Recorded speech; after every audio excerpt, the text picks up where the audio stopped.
Welcome to ട്രൈഡോട്ട്. നമുക്ക് ഇന്നത്തെ ഗോൾഡിന്റെ പ്രൈസ് മൂവ്മെന്റ് അനാലിസിസ് ഒന്ന് നോക്കാം. അതിനു വേണ്ടിയിട്ട് വീക്ക്ലി ചാർട്ടിലാണ് നമ്മളിപ്പോൾ നിൽക്കുന്നത്. വീക്ക്ലി ചാർട്ടിൽ പ്രധാനപ്പെട്ട കുറച്ച് ഏരിയകൾ മാർക്ക് ചെയ്യുന്നത്. അതിൽ ഒന്ന് മാർക്ക് ചെയ്യുന്നത് കഴിഞ്ഞതിന്റെ മുന്നത്തെ വീക്കിലുള്ള വീക്ക്ലി ക്യാൻഡലിന്റെ ഹൈ ആണ് മാർക്ക് ചെയ്യുന്നത്. അതിന് കളർ റെഡ് ആക്കി കൊടുക്കുന്നുണ്ട്. അതുപോലെ തന്നെ കഴിഞ്ഞ വീക്കിന്റെ ലോയും മാർക്ക് ചെയ്യുന്നുണ്ട്. അതിന് കളർ ഗ്രീൻ ആക്കുന്നുണ്ട്. ഇത്രയാണ് മാർക്ക് ചെയ്യുന്നത്. മാർക്ക് ചെയ്യാനുള്ള കാരണങ്ങൾ നമ്മൾ ചെറിയ ടൈം ഫ്രെയിമിലേക്ക് പോകുന്ന സമയത്ത് കാണിച്ചു തരാം.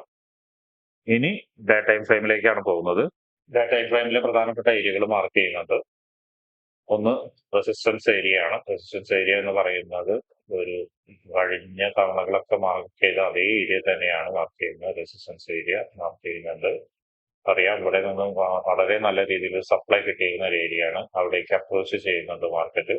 അപ്പൊ അതിനെ റെസിസ്റ്റൻസ് ഏരിയ ആയിട്ട് മാർക്ക് ചെയ്യുന്നുണ്ട്. അതുപോലെ തന്നെ ഒരു വലിയ എൻഗൾഫിങ്ങോട് കൂടിയിട്ട് കഴിഞ്ഞ ദിവസം, അതായത് കഴിഞ്ഞ വ്യാഴാഴ്ച വന്ന ക്യാൻഡിലിനെ നമ്മൾ സപ്പോർട്ടായിട്ട് മാർക്ക് ചെയ്യുന്നുണ്ട്. അപ്പൊ ഇതാണ് മാർക്ക് ചെയ്യുന്നത്. അതോടൊപ്പം തന്നെ ഒരു ഇന്നലത്തെ ക്യാൻഡിൽ ഒരു ഇംബാലൻസ് ക്രിയേറ്റ് ചെയ്തിട്ടാണ് പോയിരിക്കുന്നത് ഡേ ടൈം ഫ്രെയിമിൽ. അതിനെയും നമ്മൾ ഇംബാലൻസ് ആയിട്ട് മാർക്ക് ചെയ്യുന്നുണ്ട്.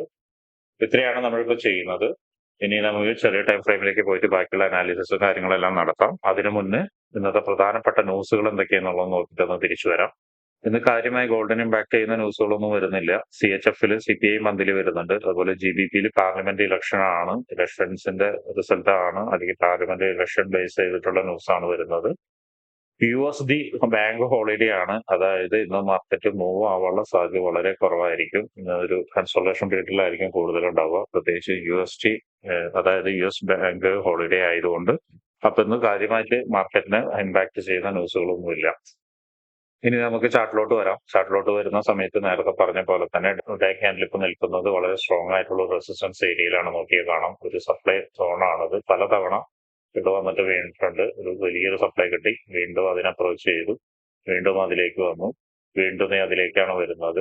ഓരോ തവണ വരുന്ന സമയത്തും അവിടെ നിന്ന് സ്ട്രോങ് ആയിട്ട് താഴോട്ടേക്ക് വന്നിട്ടുണ്ട്. അത് ഇന്ന് എന്തായിരിക്കും എന്നുള്ളൊരു പ്രഡിക്ഷൻ ആണ് നമ്മൾ നടത്താൻ പോകുന്നത്. എനിവേ നമുക്ക് അതിനു വേണ്ടിയിട്ട് 4 അവറിലേക്ക് പോകേണ്ടതുണ്ട്.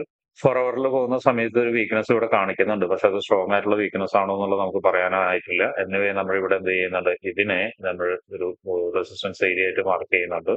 കഴിഞ്ഞ ദിവസങ്ങളിലെല്ലാം നമ്മൾ പറഞ്ഞ അതേ ഏരിയയിൽ തന്നെയാണ് മാർക്കറ്റ് അപ്രോച്ച് ചെയ്ത് നിൽക്കുന്നത്. 4 അവറിന്റെ റെസിസ്റ്റൻസ് ഏരിയ ആയിട്ട് മാർക്ക് ചെയ്യുന്നുണ്ട്. അതുപോലെ തന്നെ ഈ ഒരു ഏരിയ നമ്മൾ കഴിഞ്ഞ ദിവസം, അതായത് ഇന്നലെ മാർക്കറ്റ് മുകളിലോട്ട് പോയ ഒരു ഏരിയയെ നമ്മൾ സപ്പോർട്ടായിട്ട് മാർക്ക് ചെയ്യുന്നുണ്ട്.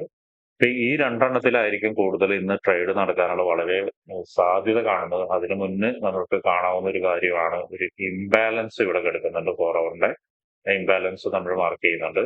അതോടൊപ്പം തന്നെ ഇന്നലെ ബ്രേക്ക്ഔട്ട് തന്നിരുന്ന ഒരു ഏരിയ, വളരെ ദിവസങ്ങളിൽ കൺസോൾട്ടേഷൻ തന്ന ഒരു ഏരിയ കൂടിയാണ്. ഈ ഏരിയയിൽ നിന്ന് ബ്രേക്ക്ഔട്ട് തന്നിട്ടാണ് മാർക്കറ്റ് മുകളിലോട്ട് പോയത്. അപ്പൊ ഇങ്ങോട്ട് റീടെസ്റ്റ് ഞാൻ എക്സ്പെക്ട് ചെയ്യുന്നുണ്ട്. റീടെസ്റ്റ് എക്സ്പെക്ട് ചെയ്യുന്നത് ഈ ഒരു ഇംബാലൻസിലായിരിക്കാം.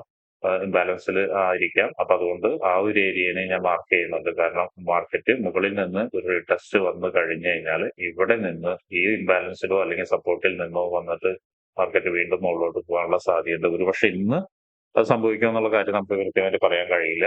USD ബാങ്കുകൾ ഹോളിഡേ ആയതുകൊണ്ട് ഇന്നത്തെ അവസ്ഥ കൃത്യമായിട്ട് നമുക്ക് പറയാൻ കഴിയില്ല.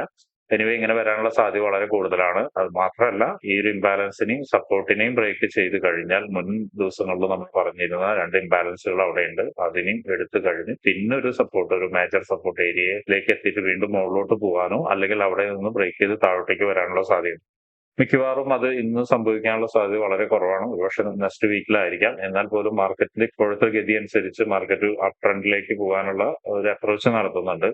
അത് ഈ റെസിസ്റ്റൻസ് ഏരിയ ബ്രേക്ക് ചെയ്തിട്ടുണ്ടെങ്കിൽ മോസ്റ്റ് പ്രോബബ്ലി അതിനുള്ള സാധ്യതയുണ്ട്. ഒരുപക്ഷെ റെസിസ്റ്റൻസ് ഏരിയ ബ്രേക്ക് ചെയ്ത് റിജക്ഷൻ വരികയാണെങ്കിൽ വീണ്ടും താഴോട്ടേക്ക് വരാം. അല്ലെങ്കിൽ റെസിസ്റ്റൻസ് ഏരിയ ബ്രേക്ക് ചെയ്ത് മുകളിൽ സസ്റ്റെയിൻ ചെയ്യുകയാണെങ്കിൽ എന്തായിരിക്കും അപ് ട്രെൻഡിലേക്ക് പോകാനുള്ള സാധ്യതയുണ്ട്.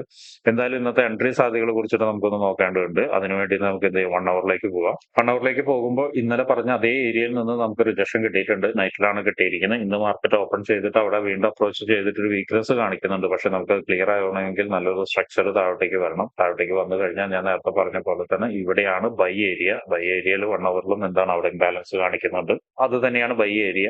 സപ്പോർട്ട് ഏരിയ എന്ന് പറയുന്നത് അതിന്റെ തൊട്ട് വേണമെങ്കിൽ ഒരു ക്യാൻഡിൽ ഉണ്ട്. പക്ഷെ നമ്മളത് അവോയ്ഡ് ചെയ്യുന്നുണ്ട്. കാരണം എന്ന് വെച്ചിട്ടുണ്ടെങ്കിൽ ഇവിടെ ഒരു എക്സ്ട്രീം ലെവലുള്ള സപ്പോർട്ട് ആയതുകൊണ്ട് നമ്മൾ എന്ത് ഇതിനെ അവോയ്ഡ് ചെയ്യുന്നുണ്ട്. മാർക്കറ്റിൽ അവിടെ നിന്ന് എന്തെങ്കിലും നല്ല രീതിയിൽ റിയാക്ഷൻ കിട്ടുകയാണെങ്കിൽ നമ്മൾ എന്ത് ചെയ്യും, ആ ഒരു ഇതിനെ സപ്പോർട്ട് ഏരിയ ആയിട്ട് എടുക്കും. ഈ ഒരു പച്ച ലൈനിന്റെ താഴെ ഇരിക്കുന്ന ഏരിയനെ സപ്പോർട്ട് ഏരിയ ആയിട്ട് എടുക്കും. എനിവേ നമ്മൾ അങ്ങനെയാണ് ഇപ്പൊ കണക്കൂട്ടുന്നത്. മാത്രമല്ല ഒരു ട്രെൻഡ് ലൈൻ ഇങ്ങനെ പോകുന്നുണ്ട്. നോക്കിയാൽ കാണാം, ഒരു ഷാർപ്പ് ട്രെൻഡ് ലൈനാണ് മുകളിലോട്ട് പോകുന്നത്. ആ ട്രെൻഡ് ലൈൻ ബ്രേക്ക് ഔട്ട് ചെയ്ത് കഴിഞ്ഞു കഴിഞ്ഞാൽ നമുക്കൊരു ഷോർട്ട് ചെയ്യാനുള്ള സാധ്യതയും കൂടി ഉണ്ട് നമുക്ക് ബ്രേക്ക് ചെയ്തതിന്. പക്ഷെ അപ്പോഴും നമ്മൾ വലിയൊരു ടാർഗറ്റിലേക്ക് പോവില്ല, ചെറിയൊരു ടാർഗറ്റിലേക്കേ പോവുള്ളൂ. അതാണ് ഇപ്പോഴത്തെ ഒരു അവസ്ഥ. ഇനി നമുക്ക് 50 മിനിറ്റ്സിലോട്ട് പോയിട്ട് കറന്റ്ലി എന്തെങ്കിലും എൻട്രി ഓപ്പർച്യൂണിറ്റി ഉണ്ടോ എന്നുള്ളത് നോക്കാം. 50 മിനിറ്റ്സിലോട്ട് പോകുന്ന സമയത്ത് മാർക്കറ്റ് നല്ല രീതിയിൽ കൺസോൾട്ടേഷൻ നടന്നുകൊണ്ടിരിക്കുകയാണ്. കാണാം, ഇവിടെ നിന്ന് ഒരു നല്ല രീതിയിൽ കൺസോൾട്ടേഷൻ നടന്നുകൊണ്ടിരിക്കുകയാണ്. ഇന്നലെ മാർക്കറ്റ് ഹൈ ക്രിയേറ്റ് ചെയ്തതിന്റെ താഴെയാണ് ഇപ്പൊ എല്ലാം ട്രേഡ് നടന്നുകൊണ്ടിരിക്കുന്നത്. അതിന്റെ മുകളിലോട്ട് പോയിട്ടില്ല, മാത്രമല്ല താഴോട്ടേക്കും വന്നിട്ട്. അപ്പൊ മാർക്കറ്റ് നല്ല രീതിയിൽ കൺസോൾട്ടേഷൻ ആണ് നടന്നുകൊണ്ടിരിക്കുന്നത്. ഇന്നത്തെ മൂവ്മെന്റ് എത്രത്തോളം ഉണ്ടെന്നുള്ള പ്രഡിക്ട് ചെയ്യാൻ ഭയങ്കര ബുദ്ധിമുട്ടായിരിക്കും. എന്തായാലും മുകളിലേക്കുള്ള അപ്രോച്ചും താഴോട്ടേക്കുള്ള അപ്രോച്ചും വളരെ വീക്ക്നെസ് ആയിട്ടാണ് കാണിക്കുന്നത്. എന്തായാലും നമുക്ക് ഇനി ട്രേഡ് എടുക്കണമെങ്കിൽ ക്ലിയർ ആയിട്ടുള്ള ഒരു ഇൻഡിക്കേഷൻ കിട്ടണം. ഒരുപക്ഷെ ഈ ഒരു ഇതിന്റെ താഴെ, അതായത് ഇപ്പൊ കൺസോളേഷൻ നടക്കുന്നതിന്റെ താഴെ വന്ന് ബ്രേക്ക് ചെയ്തിട്ട് ഈ ഒരു ട്രെൻഡ് ലൈനേക്ക് റീടെസ്റ്റ് വരുന്ന സമയത്ത് നമുക്ക് വേണമെങ്കിൽ സെൽ ഓപ്പർച്യൂണിറ്റി എടുക്കാം. അത് നേരത്തെ പറഞ്ഞ പോലെ തന്നെ ഒരു ഇംബാലൻസിലേക്ക് ടാർഗറ്റ് വെച്ചിട്ട്, ഫോർവേഡിന്റെ ഇംബാലൻസിലേക്ക് ടാർഗറ്റ് വെച്ചിട്ട് നമുക്ക് എടുക്കാം. അപ്പൊ അതാണ് ഇപ്പോഴത്തെ ഒരു എൻട്രി പോസിബിലിറ്റി കാണുന്നത്. പക്ഷെ നമുക്ക് ലൈവ് മാർക്കറ്റിൽ ഇരുന്നിട്ട് എങ്ങനെയൊക്കെയാണ് മാർക്കറ്റ് സിഗ്നൽ തരുന്നത്, അതിനനുസരിച്ച് നമുക്ക് എടുക്കാൻ പറ്റുള്ളൂ. അപ്പൊ ഇതെല്ലാം മനസ്സിലാക്കാനും നമ്മളോടൊപ്പം ചേർന്ന് ഫ്രീ ആയിട്ട് ഫോറസ്റ്റ് പഠിക്കാൻ താല്പര്യമുള്ള ആളുകൾക്ക് അടുത്ത ജൂലൈ 13 പുതിയ ബാച്ച് സ്റ്റാർട്ട് ചെയ്യുന്നുണ്ട്. അതിൽ ജോയിൻ ചെയ്യാൻ താല്പര്യമുള്ള ആളുകൾക്ക് ഈ വീഡിയോയുടെ ഡിസ്ക്രിപ്ഷനിലുള്ള വാട്സ്ആപ്പ് കമ്മ്യൂണിറ്റിയിലോ അല്ലെങ്കിൽ അതോടൊപ്പം തന്നെ കൊടുത്തിരിക്കുന്ന ഗൂഗിൾ ഫോമോ കയറി ഫില്ല് ചെയ്യുക.